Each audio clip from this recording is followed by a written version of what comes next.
नमस्कार, मैं हूं पूजा सिंह और आप देख रहे हैं हमारा उत्तराखंड का ये खास बुलेटिन। चलिए शुरुआत करते हैं बुलेटिन की। चमोली में उत्तराखंड राज्य के प्रथम अशोक चक्र विजेता शहीद भवानी दत्त जोशी की याद में 3 दिवसीय शौर्य महोत्सव का शुभारंभ कार्यक्रम आयोजित किया गया। इस कार्यक्रम में मुख्यमंत्री पुष्कर सिंह धामी ने शिरकत की, साथ ही सीएम धामी ने मंच से संबोधित भी किया। आइए आपको सुनाते हैं। मैं सबसे पहले तो आज इस अवसर पर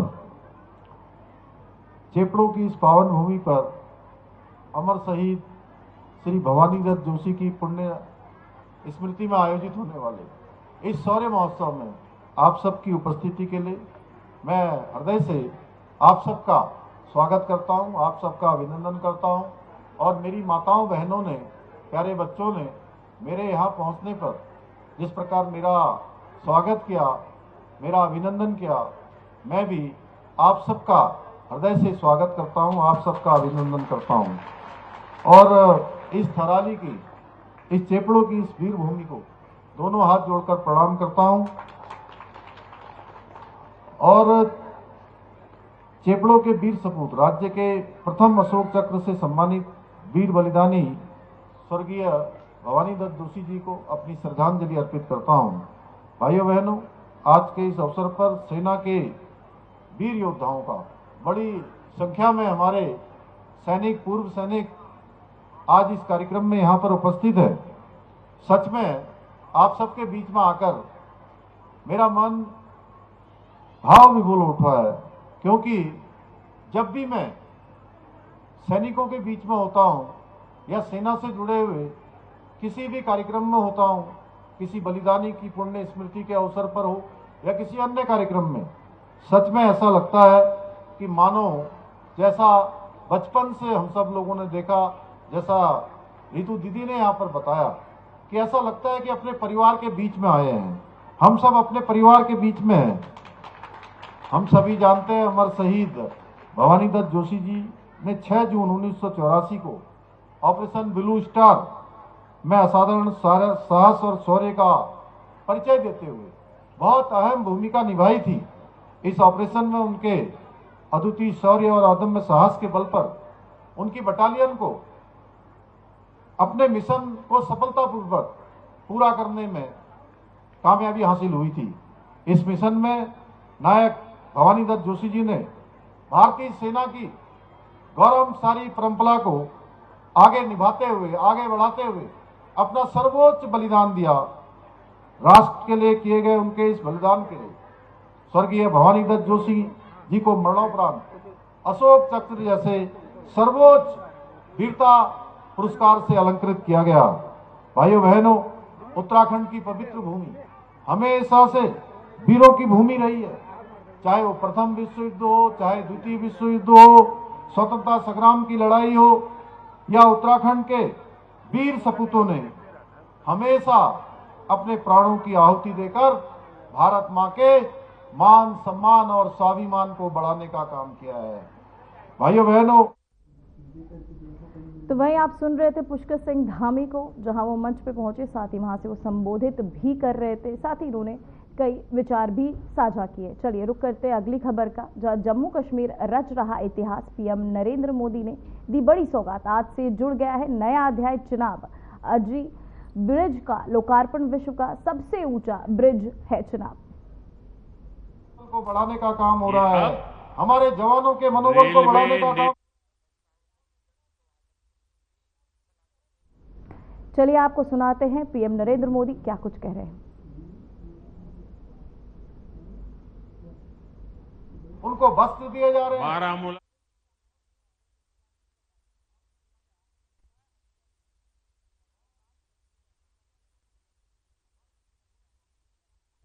तो वहीं पीएम मोदी नरेंद्र मोदी मंच पे पहुंचे, जहां से उन्होंने लोगों को कई सौगातें दी, साथ ही कई बड़ी बातें भी साझा की। आपको बताते चले, पीएम नरेंद्र मोदी पहुंचे, जहां पहुंच उन्होंने भारत के नए सामर्थ्य का जयघोष है। थोड़ी देर पहले मुझे चिनाब ब्रिज और अंजी ब्रिज का लोकार्पण करने का अवसर मिला है। आज ही 2 नई वंदे भारत ट्रेनें जम्मू कश्मीर को मिली है। यहां जम्मू में नए मेडिकल कॉलेज का शिलान्यास हुआ है। 46,000 करोड़ रुपए के प्रोजेक्ट्स जम्मू और कश्मीर के विकास को नई गति देंगे। मैं आप सभी लोगों को विकास के नए दौर के लिए बहुत बहुत बधाई देता हूं। साथ अब वक्त हो चुका है एक छोटे से ब्रेक का। ब्रेक के बाद खबरों में एक बार फिर से आपका स्वागत है। आप सुन रहे थे पीएम नरेंद्र मोदी को, जिन्होंने चुनाव ब्रिज का निरीक्षण किया, साथ ही उसका उद्घाटन भी किया। वहीं उन्होंने इसको हरी झंडी दिखाई। जम्मू कश्मीर अब रच रहा इतिहास। पीएम नरेंद्र मोदी इंजीनियर्स, हमारे श्रमिकों के हुनर और हौसले को जिया है। चिनाब ब्रिज दुनिया का सबसे ऊंचा रेलवे आर्च ब्रिज है। लोग फ्रांस में, पेरिस में एफिल टावर देखने के लिए जाते हैं और ये ब्रिज एफिल टावर से भी बहुत ऊंचा है। अब लोग चिनाब ब्रिज के जरिए कश्मीर देखने तो जाएंगे ही, ये ब्रिज भी अपने आप में एक आकर्षक टूरिस्ट डेस्टिनेशन बनेगा। सब लोग सेल्फी पॉइंट पर जाकर के सेल्फी निकालेंगे।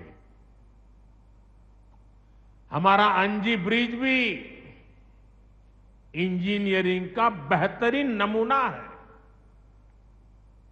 ये भारत का पहला केबल सपोर्टेड रेलवे ब्रिज है। ये दोनों ब्रिज सिर्फ ईंट, सीमेंट, स्टील और लोहे के ढांचे नहीं है।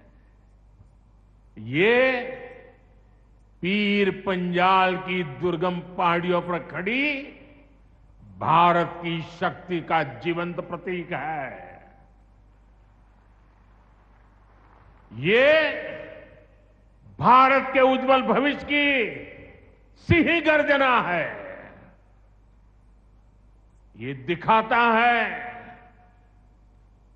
विकसित भारत का सपना जितना बड़ा है, उतना ही बुलंद हमारा हौसला है, हमारा सामर्थ्य है। और सबसे बड़ी बात, नेक इरादा है, अपार पुरुषार्थ है। साथियों, चिनाब ब्रिज हो या फिर अंजी ब्रिज, ये जम्मू की और कश्मीर की दोनों क्षेत्रों की समृद्धि का जरिया बनेंगे। इससे टूरिज्म तो बढ़ेगा ही, इकोनॉमी के दूसरे सेक्टर्स को भी लाभ होगा। जम्मू और कश्मीर की रेल कनेक्टिविटी दोनों क्षेत्रों के कारोबारियों के लिए नए अवसर बनाएगी। इससे यहां की इंडस्ट्री को गति मिलेगी, अब कश्मीर के सेब कम लागत में देश के बड़े बाजारों तक पहुंच पाएंगे और समय पर पहुंच पाएंगे।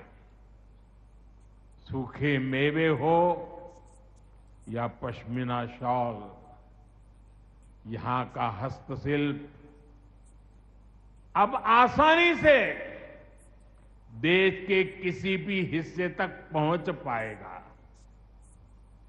इससे जम्मू कश्मीर के लोगों को देश के दूसरे हिस्सों में आना जाना भी बहुत आसान होगा। साथियों, मैं यहां संगलदान के एक स्टूडेंट का अखबार में कमेंट पढ़ रहा था। उस स्टूडेंट ने कहा कि उसके गांव के उन्हीं लोगों ने अब तक ट्रेन नहीं देखी थी जो गांव से बाहर गए। गांव के ज्यादातर लोगों ने ट्रेन का सिर्फ वीडियो ही देखा था। उन्हें अब तक यकीन ही नहीं हो रहा कि असली ट्रेन उनकी आंखों के सामने गुजरेगी। अब वक्त हो चुका है एक छोटे से ब्रेक का। ब्रेक के बाद खबरों में एक बार फिर से आपका स्वागत है। तो वहीं अब पीएम नरेंद्र मोदी संबोधन कर रहे चुनाव ब्रिज का निरीक्षण कर उसका उद्घाटन भी किया। साथ ही आपको बताते चले उन्होंने कटरा से श्रीनगर चलने वाली एक वंदे भारत ट्रेन का भी उद्घाटन किया, हरी झंडी दिखाई है। बीते कुछ सालों में ही 2 स्टेट लेवल के कैंसर संस्थान बने हैं। पिछले 5 वर्षों में यहां 7 नए मेडिकल कॉलेज शुरू किए गए हैं। आप भी जानते हैं, जब मेडिकल कॉलेज खुलता है तो उससे मरीजों के साथ ही उस क्षेत्र के युवाओं को भी सबसे ज्यादा फायदा मिलता है। जम्मू कश्मीर में अब एमबीबीएस की सीटों की संख्या 500 से बढ़कर 1300 तक पहुंच गई है। मुझे खुशी है कि अब रियासी जिले को भी नया मेडिकल कॉलेज मिलने जा रहा है। Shri Mata Vaishno Devi institute of medical excellence, ये आधुनिक अस्पताल तो है, ये दान पुण्य करने की हमारी जो संस्कृति है उसका भी उदाहरण है।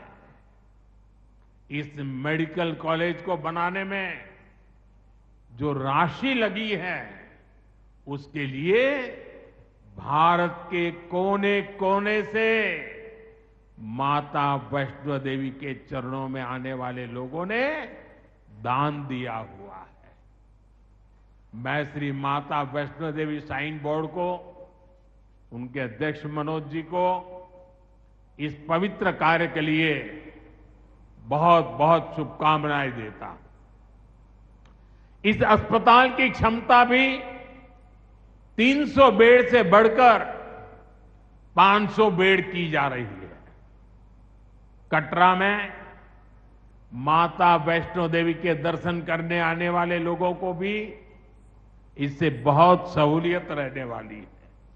साथियों, केंद्र में भाजपा एनडीए की सरकार को अब 11 साल हो रहे हैं। ये 11 साल गरीब कल्याण के नाम समर्पित रहे हैं। प्रधानमंत्री आवास योजना से 4 करोड़ गरीबों का पक्के घर का सपना पूरा हुआ है।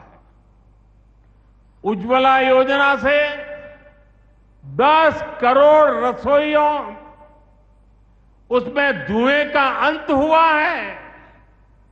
हमारी बहनों को, बेटियों को उनकी सेहत की रक्षा हुई है। आयुष्मान भारत योजना से 50 करोड़ गरीबों को 5 लाख रुपए तक का मुफ्त इलाज मिला है। प्रधानमंत्री गरीब कल्याण अन्न योजना से हर थाली में भरपेट अनाज सुनिश्चित हुआ है। जनधन योजना से पहली बार 50 करोड़ से ज्यादा गरीबों के लिए बैंक का दरवाजा खुला है। सौभाग्य योजना से अंधेरे में जी रहे 2.5 करोड़ परिवारों में बिजली की रोशनी पहुंची है। स्वच्छ भारत मिशन के तहत बने 12 करोड़ शौचालयों ने खुले में शौच की मजबूरी से मुक्ति दिलाई है। जल जीवन मिशन से 12 करोड़ नए घरों में नल से जल पहुंचने लगा है। महिलाओं का जीवन आसान हुआ है। पीएम किसान सम्मान निधि से 10 करोड़ छोटे किसानों को सीधी आर्थिक सहायता मिली है। साथियों, सरकार के ऐसे अनेक प्रयासों से पिछले 11 साल में 25 करोड़ से ज्यादा गरीबों ने गरीबी को, हमारे ही गरीब भाई बहनों ने गरीबी के खिलाफ जंग लड़ा और 25 करोड़ गरीब गरीबी को परास्त कर करके विजयी होकर के गरीबी से बाहर निकले हैं। अब वो नए मध्यम वर्ग का हिस्सा बने हैं। जो लोग अपने आप को समाज व्यवस्था के एक्सपर्ट मानते हैं, बड़े खेरखा मानते हैं, जो लोग अगड़े पिछड़े की राजनीति में डूबे रहते हैं, जो लोग दलितों के नाम पर राजनीतिक रोटियां सेकते रहे। फिलहाल बुलेटिन में बस इतना ही। मुझे दीजिए इजाजत। नमस्कार।